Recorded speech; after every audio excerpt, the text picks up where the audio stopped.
तो बड़े गौर से देखना, ऐसे देखना कि कुछ पढ़ रहे हो। और देखते देखते उनको कहना कि बच्चा, बचपना में कोई आपको चोट लगी थी, कहीं से गिरे थे? तो बचपना में तो सभी गिरते हैं। वो कहेगा मुझे ख्याल नहीं है, थोड़ा जोर डालो दिमाग में। तो बचपना में तो सभी गिरे रहते, कहीं कहीं चोट आती होती है, हुई रहती है, कहीं सीढ़ी से गिर गए, कोई साइकिल से गिर गए। हाँ महाराज, सीढ़ी से मैं चढ़ रहा था, छोटा था, मेरे पैर पड़ा नहीं, जमीन में गिर गया।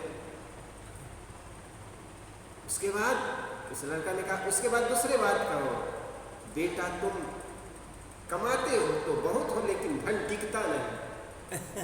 अब धन किनके हाथ में टिकता? अब अर्थ के युग में पैसा किनके पास टिका? फिर उनको कहो बेटा कुछ ना कुछ बीमारी तो बनी रहती है, तो वो भी तुक्का मार दिया तो वो भी लगेगा, हाँ पेट तो खराब रहता ही है। तो कहीं न कहीं बीमारी तो लगी रहती है, कोई ना कोई बीमारी तो लगी ही रहती है। तो भी जन्म गमाइया पापे खाया पूर्ण, साधी सो आधी भय कहे तापर मेरा पूर्ण। लोग अपना जीवन लोभ में खो देते हैं। लोभ तो पाप की जड़ है, वह पुण्य को खा जाता है। अध कचरे गुरु साधक जीवन से परमार्थ की आधी अधूरी बातें करते हैं, उन पर मुझे गुस्सा आता है। पुत्र को लोभ, स्त्री का लोभ, परिवार का लोभ, धन का लोभ, रिद्धि सिद्धि का लोभ, ईश्वर दर्शन का लोभ, मोक्ष का लोभ, बहुत से लोग होते हैं। इन लोभों में पड़कर आदमी अपना जीवन खोता है। ऐसे लोभियों को ठग गुरु मिल जाते हैं और उन्हें मूर्ख बनाकर अपना उल्लू सीधा करते हैं। श्री गुरुदयाल साहब जी ने कहा, लोभी के गांव में ठग नहीं पड़े उपवास। जो जिस वस्तु का लोभी होता है उसी वस्तु को देने का झांसा देकर ठग उसे बेवकूफ बनाने के लिए उसके घर पर वास करता है। कभी लोभी के गांव में ठग नहीं पड़े उपवास, जो जेहि मत को लोभिया तेहि घर ठग को वास।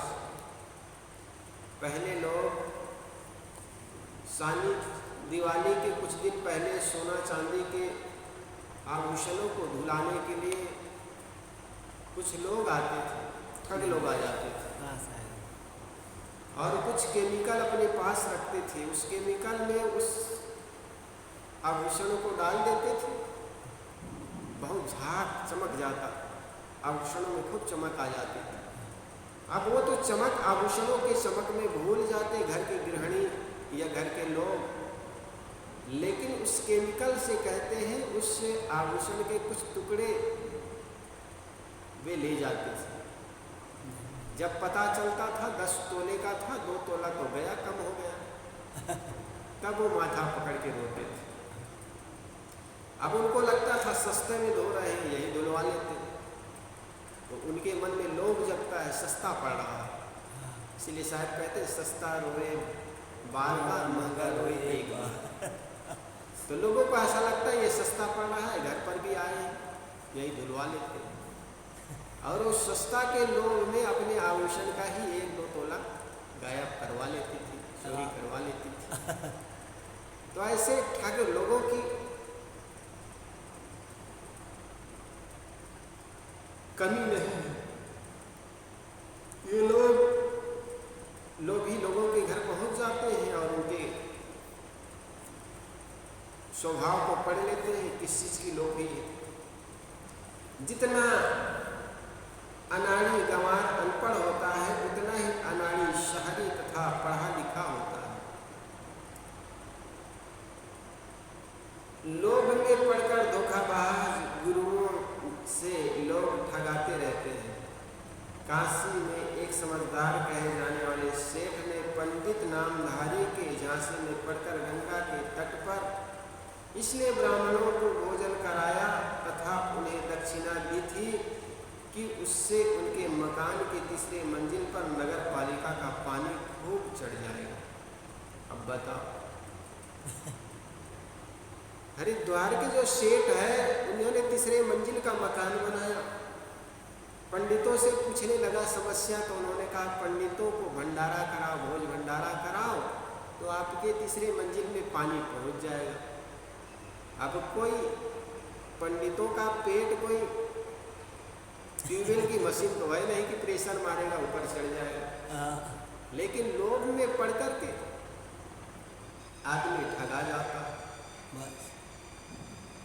क्षत्रियों के एक शिक्षित गांव में एक पंडित नामधारी अपने को नेपाल नरेश का गुरु बताकर इस आधार पर हजारों रुपए उड़ा ले गया कि मैं पूजा कर दूंगा और तुम लोगों को पुत्र रत्न की प्राप्ति हो जाएगी तथा अन्य अभाव दूर हो जाएंगे। अच्छे अच्छे नाम अधिकारी, जज, वकील, प्रोफेसर, राजनेता, मंत्री तक अपने अपने मंगल के लिए झूठे तंत्र मंत्र करने वाले धूर्तों के झांसे में पड़े बराबर अपने आप को उससे ठगाते रहते हैं। इलाहाबाद के पश्चिम पीपल गांव में एक धूर्त अपने साथियों हाथों से पानी का स्पर्श करके लोगों को इस आधार पर प्रसाद देने लगा कि उनके सेवन से सब प्रकार की सफलता मिलेगी। तो बोतल में पानी भर करके जो भीड़ चारों तरफ से वहां पहुंचने लगे कि इलाहाबाद के रिक्शे, टांगे और टैक्सी वालों की चांदी हो गई। बहुत से ऐसे लोग ही लोग हैं, घर में चीज़ों की तंगी है, अर्थ की तंगी है, तो कोई कहता है कि रुद्र अभिषेक करेंगे, रुद्राक्ष बांटेंगे। रुद्राक्ष जिसको मिल जाएगा उनकी सारी मनोकामनाएं पूर्ति हो जाएगी। और आज से कुछ वर्ष पहले एक बहुत बड़ा जलसा किया था, कार्यक्रम किया था, उसमें हजारों लाखों की भीड़ लगी। और इतनी भीड़ लगी कि लोग आपस में कुचल गए, कोई मर भी गए। रिक्शा टांगे वाले को तो चांदी चांदी हो गई। ऐसा लोभ में पड़ जाते और लोभ के कारण आदमी फंसता चला जाता है। उसे पंडित जी का भी क्या दोष। एक बार क्या हुआ, पंडितों का भी, संतों का भी कई उपयोग करते हैं लोग। संतों को देखेंगे तो लोग बाबा आ रहा है, हवा आ जा रहा है, हवा आ रहा है, बाबा आ रहा है, ले जाएंगे। बाबा को बच्चों को डराने में, संतों को बच्चों को डराने में उपयोग करते हैं। एक मैया कह रही थी, देख बाबा खा जाएंगे, साधु खा जाएंगे, महात्मा खा जाएंगे। महात्मा ने कहा, मैया बच्चों का संस्कार क्यों खराब करती और बाबा खाएंगे कि रोटी दाल भात खाते हैं, ये बता। आदमी कैसा कैसा संतों का उपयोग करते हैं। कुछ लोग मजाक उड़ाते हैं, ओ देखो बाबा मुफ्त हम खाने को मिल जाता है, चलो बाबा से मजाक उड़ाते हैं। ओ बाबा पायला मजाक उड़ाता है, मजाक पर बना देता है। कुछ लोग तो थोड़ा सज्जन स्वभाव होते हैं, अरे बाबा से मजाक नहीं करनी चाहिए। वो आएंगे, प्रणाम करेंगे, बाबा कुछ जानते हो? हाँ जानते हैं। महात्मा कहेंगे, हाँ जानते हैं, गुरु के बताए हुए बीजक जानते हैं, गीता के बारे में जानते हैं, रामायण को जानते हैं। कि नहीं वैसे नहीं बाबा, तो हाथ बढ़ाएगा, इसके बारे में कुछ जानते हैं? तो कहे भैया इसके बारे में हम कुछ नहीं जानते। कहे बाबा कुछ नहीं जानते। हमारे एक साथी थे, वो कहा करते थे कि देख बाबा संत महात्मा जी, आपको कोई हाथ दिखाने आएगा तो ये मत कहना कि हमें कुछ नहीं आता, हमको बता देना, हम जान जाएंगे, बता देंगे उनको। अच्छा तूने कब शिक्षा लिया जी इसके बारे में? शिक्षा विक्षा क्या लेना, ऐसे तुक्का मार देना। देखो कोई आदमी हाथ दिखाए तो बड़े गौर से देखना, ऐसे देखना कि कुछ पढ़ रहे हो। और देखते देखते उनको कहना कि बच्चा बचपना में कोई आपको चोट लगी थी, कहीं से गिरे थे, तो बचपना में तो सभी गिरते हैं। वो कहेगा मुझे ख्याल नहीं है, थोड़ा जोर डालो दिमाग में।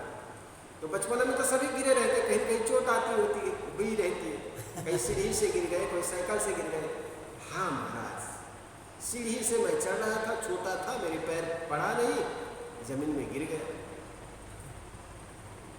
उसके बाद उस लड़का ने कहा, उसके बाद दूसरे बात कहो, बेटा तुम कमाते हो तो बहुत हो, लेकिन धन टिकता नहीं। अब धन किनके हाथ में टिकता? अब अर्थ के युग में पैसा किनके पास टिका?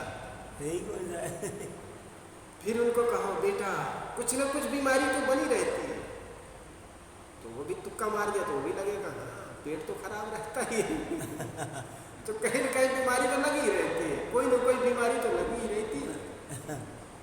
फिर उनको कहा, बेटा तुम करते तो बहुत हो, लोगों के साथ उपकार तो बहुत करते हो, लेकिन तुम्हारा उपकार स्वीकार नहीं करते। तुम खूब कमाते हो, लेकिन तुम्हारी पत्नी अनुकूल नहीं है, तुम्हारे कहने में नहीं है।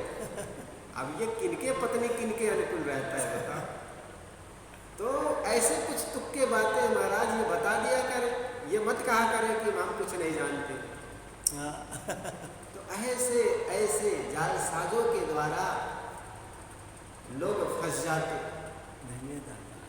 और फंस करके वो फंसते कौन है? लोभी लोग, लोभी बस। कबीर लोभी के गांव में ठग नहीं पड़े उपवास, जो जहिमत के लोभिया कहीं घर घर को वास। आदमी ठगा जाता। तो मन में किसी प्रकार के जब जब हम लोग करते हैं तो लोग को समझ करके ऐसे ठगने वाले मिल जाते हैं। महान अरस्तु एक दार्शनिक हुए, उन्होंने कहा था, इस धरती तल पर जब तक मूर्ख रहेंगे चालाक कभी भूखे नहीं मरेंगे। बहुत बड़े एथेंस नगरी के बहुत बड़े दार्शनिक हुए हैं। उन्होंने कहा था, जब तक इस धरती तल पर मूर्ख रहेंगे तो चालाक कभी भूखे नहीं मरेंगे। चालाक का काम क्या है? मूर्खों को ठगना, और मूर्ख ठगाते चले जाते। कुछ वर्ष पहले गणेश को दूध पिलाए थे, बड़ी भीड़ लग गई थी। किसी मूर्ख के द्वारा, जालसाजों के द्वारा फैला गए थे कि गणेश जी दूध पी रहे हैं। वो लंबी लंबी लाइन लग गई थी गणेश को दूध पिलाने के लिए। बड़ा उस दिन दूध का रेट आसमान छू गया था। कभी सागर का पानी मीठा हो जाता है, तो कभी मस्जिद में कुरान की आयतें प्रिंट हो जाती हैं, कभी साईं जी के आंखों में आंसू बहने लग जाते हैं। एक कैसी कैसी धूर्ततापूर्ण बातें लोग फैलाते चले जाते हैं, और मूर्ख लोग उसमें फंसते चले जाते हैं, लोभी लोग उसमें फंसते चले जाते हैं। विवेक नहीं करते कि ऐसा कैसा हो जाएगा। लेकिन नहीं, धर्म और अध्यात्म के नाम पर आदमी नानूचा नहीं करते, केवल स्वीकारते चले जाते हैं, सुनते चले जाते हैं। साहब कहते हैं कि लोभी जन्म गमाया पापे खाया फूल। इलाहाबाद के पश्चिम पीपल गांव में एक बुजुर्ग अपने साथ हाथों में पानी का स्पर्श करके लोगों को इस आधार पर प्रसाद देने लगा कि उनकी सेवन करने से सभी प्रकार की सफलता मिलेगी। लोग बोतल में पानी भर भर के भीड़ चारों तरफ से वहां पहुंचने लगी कि इलाहाबाद के रिक्शे और टांगे वाले को भी चांदी चांदी हो गई। किसी पंडित ने कहा कि किसी लिंगी पर पानी डाल देने मात्र से बच्चे अगर पूरा साल भर भी नहीं पड़ता है तो भी एक दिन जाकर के 21 दिन जाकर के बेलपत्र और पानी चढ़ा दे तो वो लड़का फर्स्ट डिवीजन पास हो जाएगा। अब विद्यार्थियों की भीड़ लग गई बड़ी लंबी। शिवरात्रि के दिन बड़ी लंबी लंबी भीड़ लगने लगी। जिस मंदिर में कभी कोई जाते भी नहीं थे वहां पर बड़ी लंबी लंबी भीड़ लगने लगी, क्योंकि आदमी लोभ के लालच में पहुंच जाता। जिसको कुछ नहीं चाहिए वो क्यों जाए? लोभ ही आदमी को छलता है। साहेब कहते हैं, ईश्वर दर्शन तथा मोक्ष के लोभियों को भी धूर्त लोग खूब ठगते हैं। गुरुआ लोग शून्य को, ज्योति को, शब्दनाद आदि को ईश्वर दर्शन बताकर उनसे अपना दासत्व कराते हैं। वस्तुतः जो अपने पुरुषार्थ तथा प्रारब्ध में होता है वही मिलता है। पूजा करके, तंत्र मंत्र करके कोई कुछ नहीं दे सकता। यदि यह सब करने से कुछ कभी मिल जाता है तो यह एक तूक है। वह भी मिलता है अपने प्रारब्ध से, मंत्र तंत्र एवं पूजा से नहीं। ईश्वर दर्शन जैसी चीज तो कुछ है ही नहीं। दर्शन दृश्य के होते हैं, वह सब माया है, जड़ है तथा अपने मन की कल्पना है। मोक्ष बाहर से मिलने की कोई वस्तु नहीं है, यह तो मन का वासनाहीन होकर शांत हो जाना है, जो स्वरूप ज्ञान, विवेक एवं अनासक्ति का फल है। मनुष्यों का यह लोभ रूपी पाप सत्य ज्ञान, सत्य मार्ग एवं सत्य धर्म रूपी पुण्य का नाश करता है। कहा जाता है कि एक युवक पंडित पढ़ लिख करके काशी से अपने घर आया। उनका गौना लाया गया, उनकी पत्नी लिवा करके नई लाई गई। नववधू पत्नी ने अपने पंडित पति से पूछा, आपने अपनी विद्या पढ़कर समाप्त कर ली? पंडित सकारात्मक उत्तर दिया, हाँ। पत्नी ने पूछा, पाप का बाप क्या है? पंडित ने कहा, मैंने यह तो नहीं पढ़ा। पत्नी ने कहा, तब तुम्हारा सब पढ़ना बेकार है। पंडित अपनी अनपढ़ पत्नी से पराजित होकर बहुत दुखी हुआ। पुनः काशी चले गए, वह पढ़ने के लिए कि पाप का बाप क्या है। काशी के जिस मोहल्ले में पंडित पहले रहते थे उसी में एक वेश्या रहती थी। पंडित को लौट आया देख उन्हें बुलाकर उससे लौटने का कारण पूछा कि आप लौट करके कैसे आए? कुछ दिन पहले तो आप यहाँ से पढ़ाई पूरी कर करके अपने घर गए थे, लेकिन लौट करके कैसे वापस आ गए? वेश्या पंडित ने कारण बता दिया। वेश्या ने आश्वासन दिया, आप मेरे घर पर रहिए, मैं आज ही आपको बता दूंगी कि पाप का बाप क्या है। पंडित रुक गए। वेश्या ने एक थाली में जलपान लाया और साथ में 10 असरफियां। पंडित संकोच में पड़ गए। वेश्या के हाथ का जलपान पंडित कब लेता है? लेकिन नहीं, लोभ के वश पड़ करके उसके असरफियों को देखकर उनके मन में लोभ जग गया, उनके जीभ में पानी आने लग गया। पंडित ने सोचा कि ये 10 असरफियां भी मिलेगी और जलपान भी मिल जाएगा। उन्होंने पहले तो लेने से इनकार किया, लेकिन वेश्या ने कहा, अरे पंडित, तुम्हें मैं 10 असरफी भी तो दे रही हूँ, जलपान करने में क्या लगता? वेश्या ने एक थाली में जलपान लाया और साथ में 10 असरफियां। पंडित संकोच में पड़ गए। वेश्या ने हाथ का जलपान पंडित कब लेने वाले थे, परंतु साथ में 10 असरफी थी। बहुत उठापटक के बाद असरफियों के लोक में उनको जलपान करने के लिए तैयार कर दिया। वेश्या ने कुछ देर में भोजन की थाली लाकर पंडित के सामने रख दी और हाथ में 100 असरफी भी। पंडित जी बड़े संकोच में पड़े। उन्होंने दरवाजे की तरफ देखा, कोई दूसरा तो नहीं देख रहा है।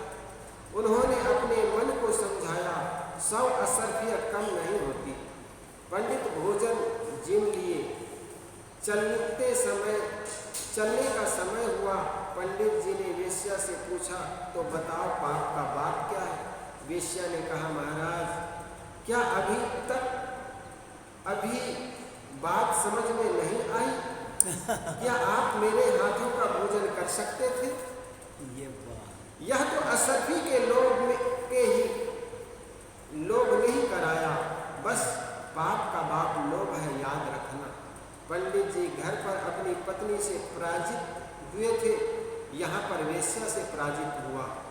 पाप का बाप लोभ है, हम लोग भी याद कर ले।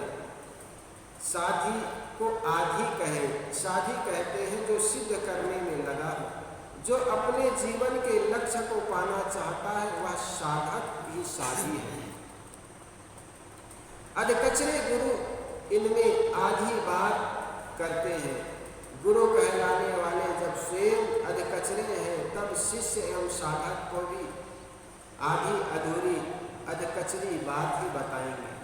नीम हकीम खतरे जान, जैसे अधकचरे डॉक्टर रोगियों के जीवन को ले डूबते हैं, वैसे अधकचरे गुरु साधकों के साधनात्मक जीवन को ले डूबते हैं। सदगुरु कहते हैं, तापर मेरा खून, ऐसे गुरुओं पर मुझे गुस्सा आता है, उसको जब स्वयं छाछ नहीं जुटता, तब दूसरों को छीर बांटने क्यों चलते हैं? ऐसे स्वयं खारी खाते हैं और दूसरे को कपूर बांटते हैं। इस प्रकार लोगों के उनके स्वभाव के बारे में साहिब बताते हैं कि साधी सो आधी भई, लोभी जन्म गमाइया पापे खाया खून, साधी सो आधी कहे तापर मेरा खून। आगे साहब कहते, आधी साखी सिर खड़ी जो निर्वारी जाए, क्या पंडित की पोथिया जो रात दिवस मिली गाय। साहब कहते, आधी साखी सिर खड़ी, यदि विचार एवं निर्णय करके आचरण में लाई जाए तो बोधप्रद आधी साखी भी पूर्ण कल्याणकारी होती है। निर्णय रहित पंडित की बड़ी बड़ी पोथियों को रात दिन गाने से क्या लाभ, जिससे स्वरूप का सच्चा बोध नहीं। साहब कहते हैं, आधी साखी तो आधा दोहा हो, चौपाई या श्लोक हो, अर्थात कोई छोटा सा वाक्य हो, परंतु यदि वह निर्णय पूर्ण वचन है और उसका हम पूर्ण विचार कर उनके आधार पर सार असार जड़ चेतन बंध मोक्ष का ठीक निर्णय कर लेते हैं, तो वह हमारे लिए पूर्ण कल्याणकारी प्रद हो सकता है। संख्या एवं मात्रा का महत्व नहीं, गुण का महत्व है। तथ्यपूर्ण आदि साखी भी हमारे लिए हमारे सिर पर खड़ी हमारी रक्षा कर सकती है, यदि उन पर हम विचार करें और उनका आचरण करें। आधी साखी सिर खड़ी जो निर्वारी जाए, इस पंक्ति में मुख्यतः दो बातें हैं। एक तो यह कि आधी ही साखी हो, अर्थात छोटा ही वचन हो परंतु तथ्यपूर्ण हो। दूसरी बात है हम उसका निर्णय करें, शोध करें, विवेक और विचार करें, उसका हम आचरण करें। निर्वार का अर्थ होता है खोलना, छुड़ाना, मुक्त करना, सुलझाना, अलग अलग करना, त्यागना, तय करना, फैसला लेना। धर्म के क्षेत्र में बहुत से संप्रदाय एवं धार्मिक लोग निर्णय करने, विचार करने एवं तर्क करने की राय नहीं देते। कबीर साहब जिनके विरुद्ध है, वे कहते हैं निर्वार करना बहुत जरूरी है। जब हम बात पर निर्णय कर सार या असार को अलग अलग समझेंगे, तभी सार ग्रहण एवं असार त्याग होगा। लेकिन आदमी निर्णय करना नहीं चाहता, विचार करना नहीं चाहता, और विचार न करने के कारण समाज में, जीवन में, घर में अंधकार रूपी अंधविश्वास पैदा हो चले जाते। क्या पंडित की पोथिया जो रात दिवस मिली गाय, सत्यासत्य विवेकनी बुद्धि को पंडा कहते हैं। जिसका बुद्धि पंडा हो उसको पंडित कहते हैं। सत्यासत्य विवेकनी बुद्धि पंडा, यश बुद्धि पंडा स पंडिता। इस प्रकार पंडित का मूल अर्थ विवेकी है। इसलिए कबीर साहब ने इस ग्रंथ में जगह जगह पंडितों को सादर संबोधित किया है, बूझो पंडित ज्ञानी, तथा कहे कबीर हम जात पुकारा, पंडित हो सो ले विचारा। परंतु यहाँ पर पंडित का अर्थ विवेकी न होकर के पत्राधारी पंडित पुरोहित के लिए है। केवल ब्राह्मण नामधारी पुरोहित पंडा के लिए ही नहीं, किंतु संसार के किसी भी संप्रदाय की पुरोहित पंडित के लिए है। केवल ब्राह्मण पुरोहित पंडित की पोथियों में ही बकवास नहीं होती, किंतु मुसलमान, ईसाई, बौद्ध, जैन, कबीरपंथी, नानकपंथी एवं अन्य सभी पंथ के पुरोहितों की पोथियों की कम बेश यही दशा है। हर मत के पुरोहित पंडितों की पोथियों में आकाश पताल के कुलाए मिलाए गए हैं। इनकी मोटी मोटी पोथियाँ अति संयुक्तियों, मिथ्या महिमाओं तथा सांप्रदायिक भावनाओं से पूर्ण रहित है। उनमें निर्णय वचन तो काट तलियां न्याय कहीं किंचित होते हैं, परंतु वे उन्हीं महिमाओं में दबे रहते हैं। अतएव हमें निर्णय वचनों पर ध्यान देना चाहिए। आगे शायद कहते हैं जीव की सर्वोच्चता बताते हुए, पांच तत्व का पूर्तरा युक्ति रची मैं कीऊ, मैं तो ही पूछो पंडिता शब्द बड़ा की जीव। शायद कहते हैं 5 तत्व के इस पुतले शरीर को मैंने रच कर तैयार किया। कौन किया? जीव ने। जीव के अंदर वासना है तो वासना है 5 तत्वों में पुनः प्रवेश करना पड़ेगा। हे पंडित, मैं तुम्हें पूछता हूँ, शब्द बड़ा होता है या जीव? युक्ति रची मैं की, मैं शब्द बड़ा महत्वपूर्ण है।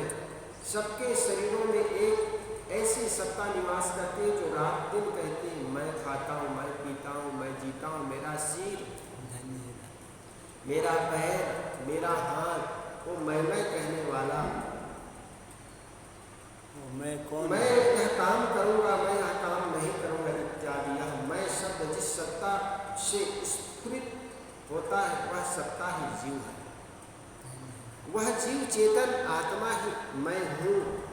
सद्गुरु बताना चाहते हैं कि मैं कहने वाला जीव ही इस शरीर को युक्ति पूर्वक बनाकर खड़ा करता है। वस्तुतः यह कथन लाक्षणिक है, क्योंकि जीव माता के पेट में जब रजवीर्य के साथ जाता है तब वह अचेत अवस्था में रहता है। अचेत जीव सोच समझकर गर्भ अवस्था में शरीर बनाए, यह संभव ही नहीं।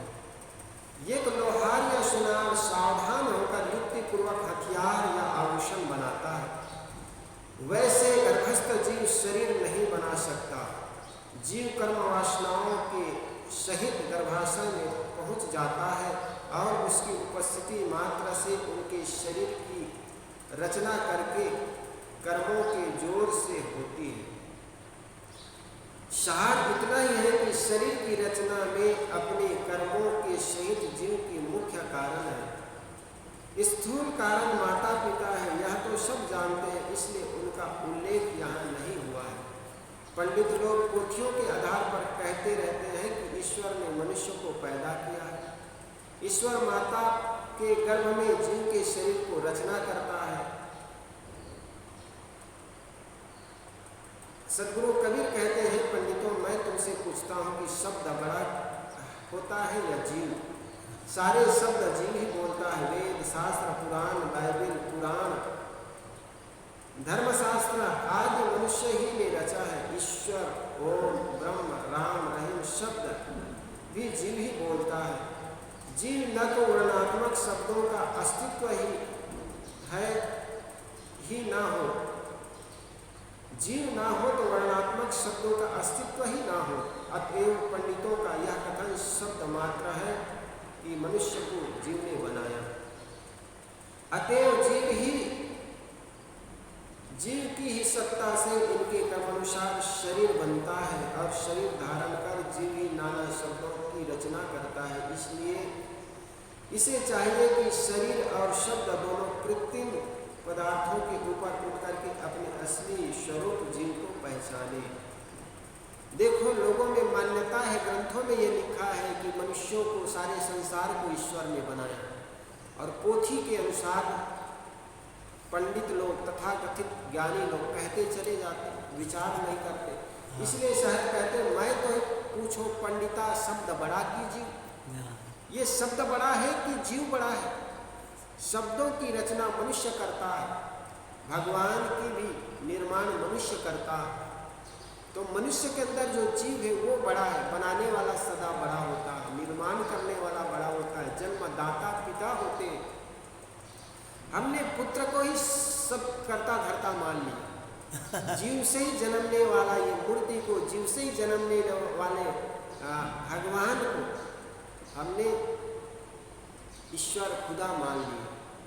किसी संत ने कहा, काशी साहब ने कहा, ईश्वर खुदा जगत के करता, कल्पना किया सो तुम ही तो। ईश्वर खुदा या कोई कल्पक मान ली, कल्पना कर लिए कि ये रचना किसी ने किया है, बनाया किसने, उस कल्पना करने वाले को समझो। कल्पना किसने किया? जीव ने तो किया। और उस जीव को न समझने के बजाय हमने शब्दों को, ईश्वर को महत्ता दे दिया कि वो ईश्वर ने बनाया। लेकिन ईश्वर की कल्पना की भी मनुष्यों ने ही किया है। इसलिए मैं तो पूछो पंडिता शब्द बड़ा की जीव। इसलिए वेद बड़ा की जिन उपजाया, भ्रमि भ्रमि कबीरा फिरे उदास, तीर्थ बड़ा की तीर्थ के दास। साहब ने कहा ना, झगड़ा एक बढ़ो राजा राम, जो निर्वारे सो निर्वाण। साहब कहते हैं, जो व्यक्ति इस बात का निर्वैरा कर लेता है वो निर्वाण को उपलब्ध हो जाता है। ई मन बड़ा कि जही मन माना, राम बड़ा कि राम ही जाना। वेद बड़ा कि जिन उपजाया, भ्रमि भ्रमि कबरा फिरे उदास, तीर्थ बड़ा कि तीर्थ की दास। साहब तो बड़े तर्क देने में बड़ा माहिर होते हैं, इतना अद्भुत तर्क देते हैं कि पूछो मत। साहब की बातों में बड़ा तर्क है, उनके उत्तर कोई मौन हो जाते हैं, उत्तर क्या दे। तुम कहते हो शब्द इसमें लिखा है, इस अमुक ग्रंथ में लिखा है, तो लिखा हुआ शब्द ही तो है। वो शब्द बड़ा हो गया कि शब्दों को गाने वाला, शब्दों के बनाने वाला बड़ा है? दुनिया के सारे ग्रंथों कहाँ से निकलता है? जीव से निकलता है। इसलिए जीव ही शिव है। इसलिए साहब कहते हैं, मैं तो ही पूछो पंडिता शब्द बड़ा की जीव। दो